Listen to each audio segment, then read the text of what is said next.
সেটাও কেবল রয়েছে। আমরা ওখানে হা করে তাকিয়ে আছি যে এটা কখন ঠিক হচ্ছে কি না, আদৌ জামা কাপড়গুলো যাচ্ছে। ছোটবেলায় ঘুড়ি ওড়াতে প্রচুর ঘুড়ি উড়িয়েছি ছেলেটা।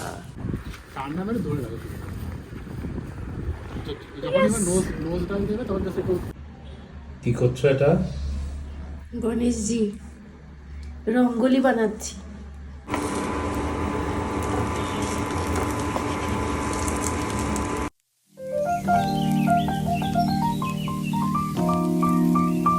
Everyone, good morning, welcome to our new blog of Madly Bangli. আজকে মকর সংক্রান্তি, আর সবাইকে জানাই শুভ Makar Sankranti, happy Pongal and a very happy Lohri.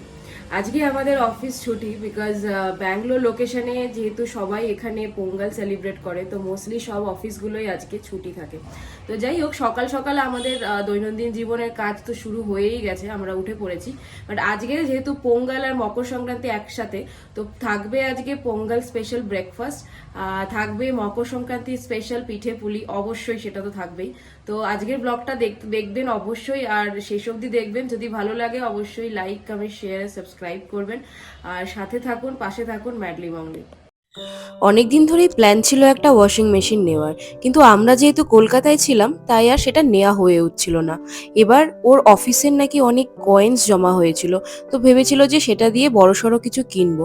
তো তার থেকে কিছুটা আমরা ইউজ করে এই ফুললি অটোমেটিক ওয়াশিং মেশিনটা অর্ডার করি, আর সকাল সকাল সেটারই ইনস্টলেশন চলছে। ওয়ার্লপুলের কোম্পানি থেকে লোক এসছে, আর উনিই আমাদের সবকিছু বুঝিয়ে এবং সেট আপও করে দিয়ে গেলেন। কি দেখছো তুমি? একটা বোঝার চেষ্টা করছি অটোমেটিক এটা কি আরে করে অটোমেটিক হয় সব। আমরা ওখানে হা করে তাকিয়ে আছি যে এটা কখন ঠিক হচ্ছে কি না, আদৌ জামা কাপড়গুলো যাচ্ছে কিনা বোঝার চেষ্টা করছি দুজনে এখানে হা করে। ওয়াশিং মেশিনটা সেট আপ হয়ে যাওয়ার পর চলে এসেছি রান্নাঘরে। আজকে পোঙ্গল স্পেশাল কিছু ব্রেকফাস্ট বানাবো। তো রোজ রোজ ওই দই আর মুয়েসলি, দুধ আর মুয়েসলি খেতে খেতে সত্যি আর ভালো লাগতো না।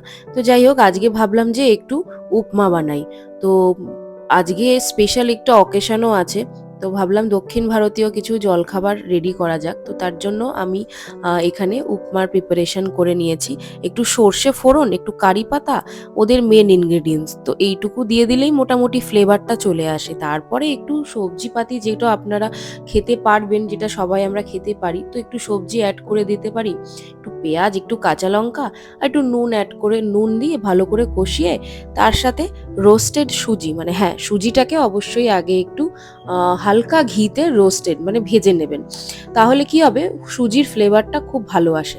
তো যাই হোক, সেই রোস্টের সুজিটা এরপরে এই ভাজা সবজিগুলোর সাথে মিশিয়ে দিয়ে একটু বাদাম অ্যাড করে তার সাথে জল দিয়ে অল্প অল্প করে নাড়লে এবং আস্তে আস্তে লাস্টের দিকে দেখবেন মাখা মাখা হয়ে এসছে, আর তখনই বুঝতে হবে উপমাটা রেডি হয়ে গেছে। তো যাই হোক, এভাবেই বানিয়ে নিলাম আজকে দক্ষিণ ভারতীয় জলখাবার উপমা।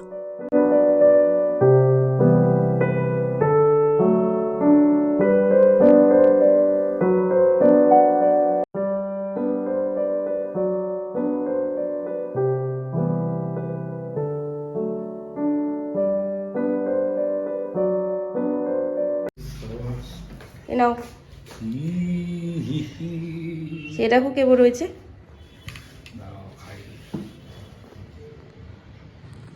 সাউথ ইন্ডিয়ান স্টাইল, তাই তো? হ্যাঁ, ভালো আছে। খুব ভালো আছে। নুন মিষ্টি ঠিক আছে, সব ঠিক আছে। এরপর আমরা চললাম বাজারের দিকে একটা ঘুড়ি কিনবো বলে। মকর সংক্রান্তির দিন আর ঘুড়ি ওড়াবো না, এটা কখনো হয় না। তো যাই হোক, রং বেরঙের বাজারে ঘুড়িগুলো দেখতে কি অপূর্ব যে লাগছে, সত্যি না দেখলে বিশ্বাস করবে না। এখানেও মানুষ এত সুন্দর ঘুড়ি ওড়াতে পছন্দ করে, আর নানান রঙের ঘুড়ি। উফ, তার মধ্যে থেকেই দুটো বাছাই করে আমরা নিয়ে এলাম আজকে ঘুড়ি ওড়াবো বলে। তুই পারো বাদ, ছোটবেলায় ঘুড়ি ওড়াতে প্রচুর ঘুড়ি উড়িয়েছি ছেলেটা। ছাদে আসার পর এই বাচ্চাটির সঙ্গে পরিচয় হয়। আমাদেরই অ্যাপার্টমেন্টের 3 তলায় থাকে। ও আমাদের সঙ্গে আনন্দে মেতেছে ঘুড়ি ওড়াবে বলে। কি ভালো লাগে না সবাই একসাথে ভাবে ঘুড়ি ওড়ালে।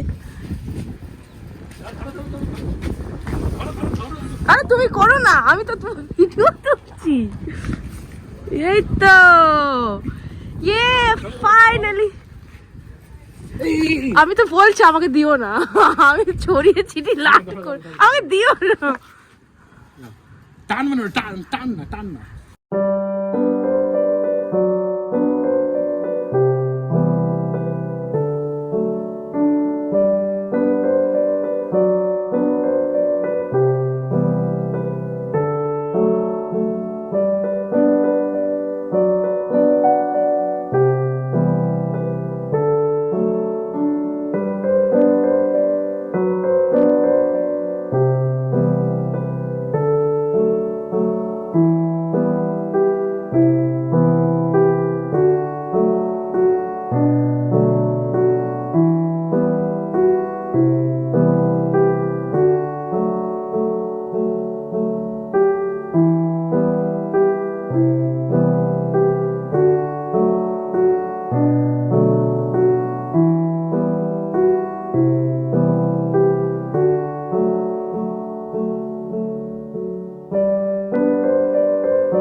দাঁড়ান, একটা জিনিস দেখায় আপনাদেরকে। মাথার উপর দিয়ে দেখুন জেট ফাইটার প্লেন উড়ে যাবে। আর আমাদের ঠিক বাড়ির পাশেই HAL এর এয়ারপোর্ট, মানে Hindustan Aeronautics limited defence company, যারা যুদ্ধক্ষেত্রে বিমান নিয়ে যায়। বিমানের মধ্যে খাবার, অস্ত্র, জল সবকিছু সাপ্লাই থাকে। তো সেই এয়ারপোর্টটা যেহেতু আমাদের বাড়ির পাশে, তো সারাদিন মাথার উপর দিয়ে এরকম আসা যাওয়া করতেই থাকে। আর সেই আওয়াজ এগুলোর, বাপ রে বাপ।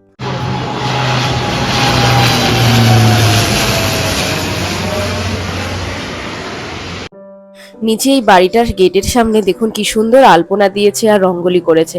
মানে এদের মকর সংক্রান্তিতে একটা রিচুয়ালস হয় কি, সুন্দর করে রঙ্গোলি দেবে আর আলপনা দিয়ে বাড়ির গেটটা সাজানো। নিচে আসার পরে আমরা শুরু করলাম পিঠে পুলি বানানোর জন্য প্রিপারেশন। তো তার জন্য আগে নারকেলটাকে কুড়িয়ে নিতে হবে। তো নারকেল কোড়ানোর জন্য ও একদম খুব এক্সপার্ট, তো বললো আমাকে দাও, আমি করে দিচ্ছি। আমি বললাম ঠিক আছে, তুমি এটা করো, আমি ওদিকে পিঠের বাকি কাজগুলো রেডি করি। তো চলুন এবার শুরু করা যাক পিঠে পুলি পার্বণ। রান্নাঘরে ঢোকার আগে ভাবলাম যে সবাই যখন এখানে রিচুয়ালস মেনে রঙ্গোলি বানাচ্ছে মকর সংক্রান্তি স্পেশাল, তাহলে আমরাই বা কেন বাদ যাই। তাই আনিয়ে নিয়েছি 2টো প্যাকেট আর একটা ছাঁচ, যেটা দিয়ে খুব তাড়াতাড়ি হয়ে যাবে একটা ছোট্ট মোট্ট রঙ্গোলি। সেটাকে সুন্দর করে সাজিয়ে নেব ঠাকুর ঘরটায়, তারপর চলে যাব পিঠে পুলি বানাতে রান্নাঘরে। তো চলুন এবার একটা টুকটক করে সাজিয়ে নিই আর তারপরে যাব রান্নাঘরে। কি করছো এটা?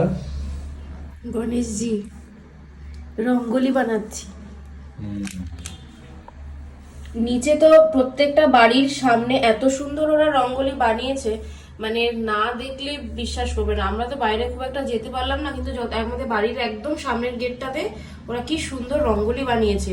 মানে আমি জানি না এদের মানে এই রিচুয়ালস গুলো একটু ডিফারেন্ট, বাট ভালো লাগে। মানে যখন অন্য জায়গায় থাকি তাদের যে রিচুয়ালসটা সেটা ফলো করতেও ভালো লাগে।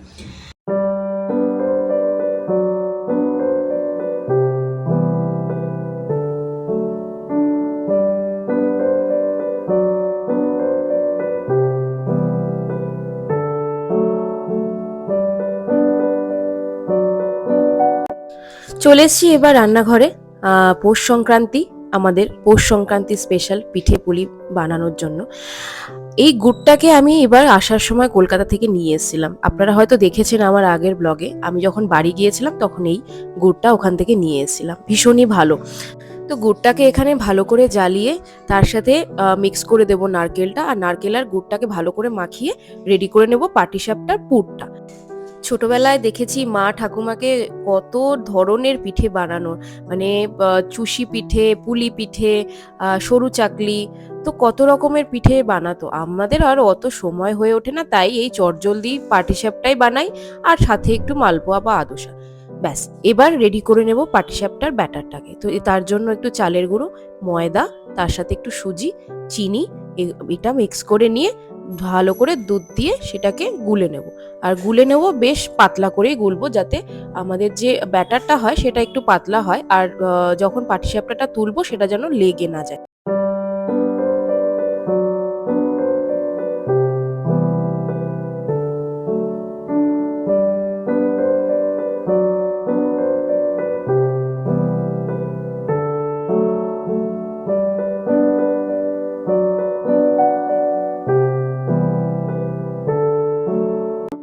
সিজনের প্রথম বানানো পিঠে পাটিসাপটা তো গোপালকে না দিয়ে আমরা কি করে খাই, তাই গোপালের সামনে দিয়ে দিয়েছি দুটো পাটিসাপটা, তাতে গোপালও আনন্দ করে খাবে। তো আর তারও তো ইচ্ছে করে খেতে একটু পিঠে।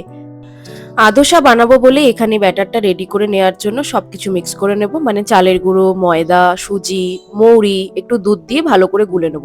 এই ব্যাটারটা কিন্তু পাটিসাপটার ব্যাটারের থেকে একটু থিক হবে, মানে একটু গাঢ় হবে, যাতে সেটা একেবারে ছড়িয়ে না যায়। মাকে দেখতাম দুভাবে এই আদোসা বানাতে, এক হচ্ছে এই ভাজা আদোসা যা খেতে খুব ভাল লাগে, আর ক্ষীরের মালপোয়া, মানে আদোসাকেই ক্ষীরের মধ্যে ডুবিয়ে সেটাকে মালপোয়া হিসেবে খাওয়া। তো ক্ষীর বানানোর জন্য আমরা যেভাবে দুধকে ভালো করে ফুটিয়ে নিই, তার সাথে গুড় এখানে মিক্স করে দেব, দিয়ে দুধটাকে ফুটিয়ে একদম হাফ করে নেবো, যেমন ক্ষীরের মতন হয়। তারপর আদোসাগুলোকে সেই ক্ষীরের ভেতরে বেশ কিছুক্ষণ ভিজিয়ে রাখলেই রেডি হয়ে যাবে আমাদের ক্ষীরের মালপোয়া। তো যাই হোক, আজকে পৌষ পার্বণ উপলক্ষে অনেক কিছু বানালাম, অনেক কিছু খাওয়া হলো, আপনাদের সাথে অনেক কিছু শেয়ারও করলাম। আশা করি আজকের ভিডিওটা আপনাদের ভালো লেগেছে, আর আমাকে অবশ্যই কমেন্ট করে জানাবেন কারা কারা পৌষ পার্বণে কি কি বানালেন। তো যাই হোক, আজকের ভিডিওটা এই অবধি, দেখা হবে আপনাদের সাথে আগামীকাল নতুন একটা ভিডিও নিয়ে। সবাই ভালো থাকবেন, সুস্থ থাকবেন, আর ওয়ান্স এগেন সবাইকে শুভ মকর সংক্রান্তি। আজকের জন্য গুড নাইট আর শুভরাত্রি।